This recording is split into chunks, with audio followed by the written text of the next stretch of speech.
Friends, तो कैसे हो आप सब। आज एक ऊर्जावान क्लास यानी एनर्जी के साथ जानेंगे ये है कि बीपीएससी टीआरई 3 यानी बीपीएससी 3.0 जो अभी उसका एग्जाम जो कैंसिल हो गया था, उसका री एग्जाम का जो होता है दोबारा जो एग्जाम होने वाला है, तो वो तो डेट आपको पता चल ही गया है कि 10 से 12 जून यानी 10, 11 और 12 जून को होने जा रहा है। तो उसकी तैयारी आप किस हिसाब से करेंगे, यानी आपको मैं जो बताऊं उस हिसाब से अगर आप करते हैं तो कहीं ना कहीं आपको स्कोर करने में यानी एग्जाम को क्वालिफाई करने में बहुत ही आसान होगा। आप आज बिल्कुल इस वीडियो में बने रहें, आपको मैं सारा स्ट्रेटेजी बता रहा हूं कि आपको किस अनुसार तैयारी करना है, क्या क्या पढ़ना है, मेन इसी चीज को फोकस करना है। यानी आपको ज्यादा से ज्यादा क्या पढ़े कि मेरा एग्जाम में स्कोर अच्छा बनेगा। यानी बीपीएससी जो होता है वो क्वेश्चंस कहां से बनाता है इसको देखते हैं। यानी बीपीएससी हम लोग बीपीएससी टीआरई 3 है ना,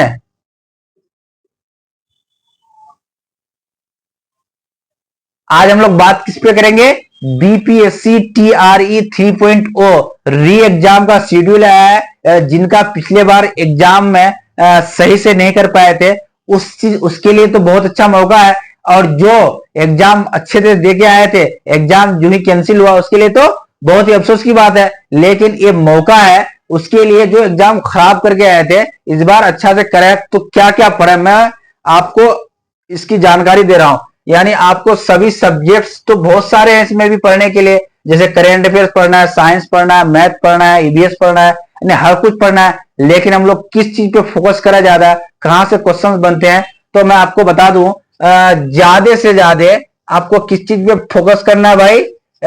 4-5 सब्जेक्ट में आपको बता रहा हूं, इसमें अगर आप फोकस बढ़िया से करते हैं तो मुझे लगता है कि आपको कोई भी रोक पाएगा, आप बिल्कुल आसानी से एग्जाम क्रैक करेंगे।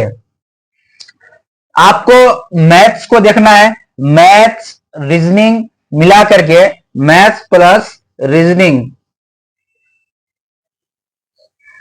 आपको देखिए मैथ्स प्लस रीजनिंग मिला करके आप प्राइमरी लेवल की क्वेश्चन की बात करते हैं अगर, तो आपको लगभग 28 से 30 क्वेश्चन आपको देखने को मिलेगा। मैथ प्लस रीजनिंग भी बताऊंगा कि मैथ प्लस रीजनिंग में क्या क्या पढ़ना है, आपको ध्यान रखना है। उसका साइंस प्लस ईवीएस, देखिए विज्ञान अलग हो गया, ईवीएस इन्वायरमेंटल स्टडीज के बारे में आपको पढ़ना है, इन्वायरमेंट के बारे में पढ़ना है, कौन सा लेयर कहां होता है, यानी ईवीएस पढ़ेंगे। और सबसे ज्यादा हम लोग को फोकस करना है सीए का मतलब हुआ करंट अफेयर्स को आपको दिमाग में रखना है। करंट अफेयर्स ठीक से पढ़ना है, करंट अफेयर्स यानी पिछला 6 महीने का करंट अफेयर्स ठीक से अगर आप पढ़ लेते हैं तो बहुत ही अच्छा स्कोर करेंगे। और जहां तक बात आती है नेशनल मूवमेंट यानी इंडियन नेशनल मूवमेंट आईएनएम जब हम लोग पढ़ते हैं, भारतीय राष्ट्रीय आंदोलन जब पढ़ते हैं, यानी भारत में 1947 के बाद देश आजाद तो हो गया, लेकिन भारतीय राष्ट्रीय आंदोलन में क्या क्या था, कैसे आजाद हुआ, इस चीज के बारे में हम लोग क्या ठीक से पढ़ेंगे। यही जब हम लोग एंसेंट की बात करते हैं,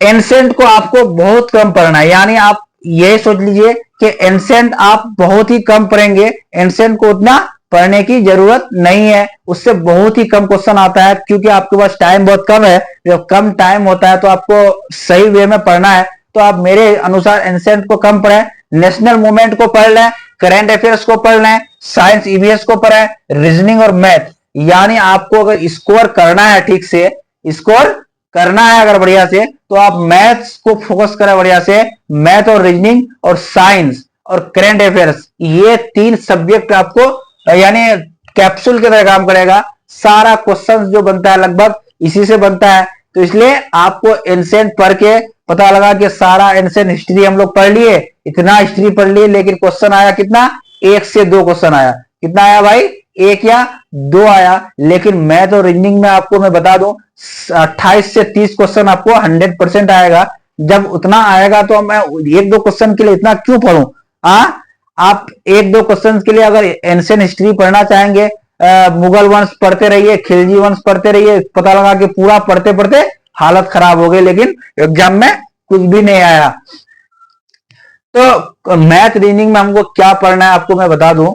मैथ बिल्कुल बेसिक से पढ़ना है। मैथ जैसे परसेंटेज पढ़ लेंगे, प्रॉफिट एंड लॉस पढ़ लेंगे, उसके बाद क्या पढ़ना है, क्षेत्र मिति, जिसको जैसे आयत, वर्ग, वृत्त, इस टाइप का कैसे उसका एरिया निकलता है, आयत का क्षेत्रफल का फॉर्मूला क्या होता है, वृत्त का क्या होता है, वर्ग का क्या होता है, समबाहु त्रिभुज क्या होता है, विषमबाहु त्रिभुज क्या होता है, इस तरह से पढ़ना है। रीजनिंग में तो आपको सिलेबस जानते ही है। रीजनिंग में आपको यानी practice makes a man perfect सुने हैं, तो उसी प्रकार से आप जितना मैथ और रीजनिंग को प्रैक्टिस करते हैं, मैथ और रीजनिंग को प्रैक्टिस करते हैं पर डे, यानी हर दिन आपको 2 घंटा मैथ रीजनिंग में देना है। यानी बीपीएससी, अब की बार बीपीएससी पार, यानी Bihar public service commission TRE जो है उसको आपको क्लियर करना है। तो मेरे अनुसार आप मैथ, रीजनिंग, साइंस, ईवीएस और करंट अफेयर्स, ये 3 सब्जेक्ट को पूरा जम के पढ़िए, और इंडियन नेशनल मूवमेंट यानी आईएनएम को भी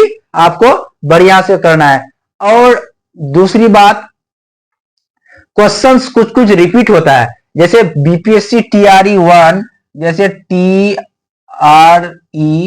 1.0, आप उसका क्वेश्चंस को देखेंगे किस प्रकार से क्वेश्चन आया था।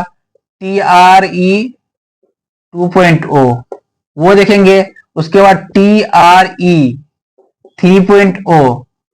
3.0 का कहने का मतलब हुआ कि जो एग्जाम मेरा कैंसिल हुआ था वो कैसे क्वेश्चन बना था। आप इस चीज को जब देखते हैं तो होगा क्या कि आपको बहुत हिंट्स मिलेगा कि किस टाइप से क्वेश्चन बनाता है। तो आप ये प्रैक्टिस मारे टीआरई 1 वाला, टीआरई 2 वाला, टीआरई 3 वाले क्वेश्चंस को। अगर आप नहीं है तो आप गूगल से उसका पीडीएफ मंगा सकते हैं, उसका प्रैक्टिस करें, यानी प्रैक्टिस जम के करना है। मैथ और रीजनिंग में 28 से 30 क्वेश्चन जब आएगा तो उसमें कोशिश करना है कि 24 से 26 नंबर लाना है मैथ रीजनिंग में। साइंस में भी अच्छा खासा कोशिश करना है, एनवायरमेंट के बारे में बढ़िया से पढ़ लेना है, पोल्यूशन के बारे में बढ़िया से पढ़ना है। तो आप स्ट्रेटजी बना के, टाइम टेबल को बना करके आपको प्रैक्टिस करना है। बीपीएससी टीआरई 3 जो आया हुआ है बिहार में, री एग्जाम ऑफर उनके लिए है जो बच्चा टीआरई 3 में सही नहीं कर पाया था, लेकिन एग्जाम कैंसिल होने के बाद वो जब दोबारा यानी 10 से 12 जून में जब एग्जाम वो देने जाएगा तो होगा क्या कि उसके लिए एक ऑफर है, और इस बार वो अच्छा स्कोर करेगा। और करेगा कैसे? करेगा ऐसे कि मैथ रीजनिंग को बनाएगा बेस, साइंस और ईवीएस को बना लेगा वो। तो याद रखेंगे, ज्यादा एंशियंट हिस्ट्री को हम लोग को फोकस करना नहीं है, सिर्फ साइंस मैथ ज्यादा फोकस करेंगे, रीजनिंग को प्रैक्टिस करेंगे। आपको अगर रीजनिंग और मैथ हार्ड लग रहा है तो मैं मेरा प्लेलिस्ट में जाकर के डायनेमिक मंत्र के प्लेलिस्ट में आप देखेंगे एक एक टॉपिक के हिसाब से जो दिया हुआ है, जैसे place value, face value, square, वर्ग, आयत, इस तरह से जो आएगा क्वेश्चन तो सारा बनेगा। आज मैं आपको पर्सनल एक्सपीरियंस बता दूं कि आपको जब एग्जाम देने जाते हैं तो कहां पे आप मिस करते हैं, कहां पे गलत करते हैं, जिसके कारण आपको 10 से 15 नंबर नहीं हो पाता है। तो आप ध्यान से सुने। आप जब एग्जाम देने बैठते हैं तो आपको इतना तो है, जब फर्स्ट टाइम एग्जाम देने बैठते हैं तो आपका हार्ट बीट जो होता है, दिल की धड़कन जो होता है वो तेज हो जाता है। इसका मेन रीजन होता है क्या है कि आदमी को दिमाग में ये होता है कि यार एग्जाम देने आए, टीचर वाला एग्जाम है, अगर सिलेक्शन नहीं हुआ तो क्या होगा, क्या कहेंगे लोग। तो आपको दिमाग से सबसे पहला ये भय को खत्म करना है, क्योंकि जिंदगी में एक ही एग्जाम जिंदगी के बारे में डिसाइड नहीं करता है कि आप कहां जाएंगे। अगर आप एक उदाहरण के तौर पर एग्जाम अगर क्वालिफाई भी कर जाते हैं तो टीचर बन जाएंगे, तो क्या औरों की जिंदगी क्या खराब हो जाएगी। अब इतने लड़के एग्जाम में बैठते हैं तो सब पास तो करते नहीं है। तो ये दिमाग में रखना है कि जो होगा मंजूर खुदा होगा, जो होगा मंजूर खुदा होगा। आप हमको कॉन्फिडेंस लाना है कि एग्जाम बिल्कुल दे रहे हैं, अपने जितना 100% है हम अपना देंगे, लेकिन जो होने का है वो होगा। सबसे पहले दिल से डर को भगाना है एग्जाम में बैठने टाइम। दूसरी बात आपको याद ये रखना है कि सबसे पहले बीपीएससी में देखा क्या क्वेश्चन, जो बुकलेट आएगा ए बी सी डी वाला सीरीज आएगा, तो आपको अटेंडेंस सही से बनाना है कि काम मेरा कौन सा सीरीज है, ए बी सी डी क्या है नहीं है, ओएमआर को सही से रखना है, भरना सही से है। उसके बाद हम लोग याद ये रखेंगे कि मेन कहां पे हम लोग को टाइम मैनेजमेंट में फंसते हैं। कहां पे फंसते हैं भाई? टाइम मैनेजमेंट हम लोग का सही से नहीं हो पाता है, जिसके कारण 120 क्वेश्चन जो आता है बीपीएससी में, 120 क्वेश्चन में हम लोग अप्रोक्स 80 के करीब जाते जाते मेरा क्या हो जाता है, टाइम खत्म हो जाता है, और उधर आगे आगे के क्वेश्चन को हम लोग टच भी नहीं कर पाते हैं। बाय चांस पढ़ते भी हैं तो हम लोग को जल्दबाजी में नहीं हो पाता है।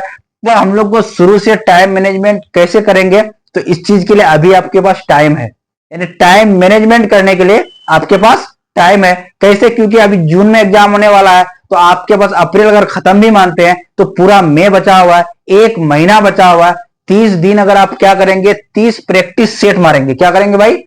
30 प्रैक्टिस सेट। एक बार फिर से बोलते हैं, practice makes a man perfect, यानी आप जितना प्रैक्टिस करेंगे उतना आप परफेक्ट होंगे। आपका टाइम मैनेजमेंट कैसे होगा कि आप जब रूम में बैठते हैं प्रैक्टिस करने के लिए, ये नहीं कि एक बैठ गए हैं और आराम से बैठ के प्रैक्टिस कर रहे हैं घंटों से, ऐसा आपको करना नहीं है। आप एक घड़ी लेंगे, घड़ी का टाइम देखेंगे, या सबके पास मोबाइल जब है तो मोबाइल में भी टाइम देख लेंगे कि हम 10 बजे स्टार्ट कर रहे हैं तो 10 से 12, 2 घंटा में ही हमको ये सेट पूरा कंप्लीट करना है। कंप्लीट करने के बाद चेक करेंगे कि कितना मार्क्स आया, कितना मार्क्स आया। तो इससे होगा क्या कि मेरा टाइम मैनेजमेंट हो जाएगा। दूसरा टाइम मैनेजमेंट का मैं एक तरीका बता दूं आपको।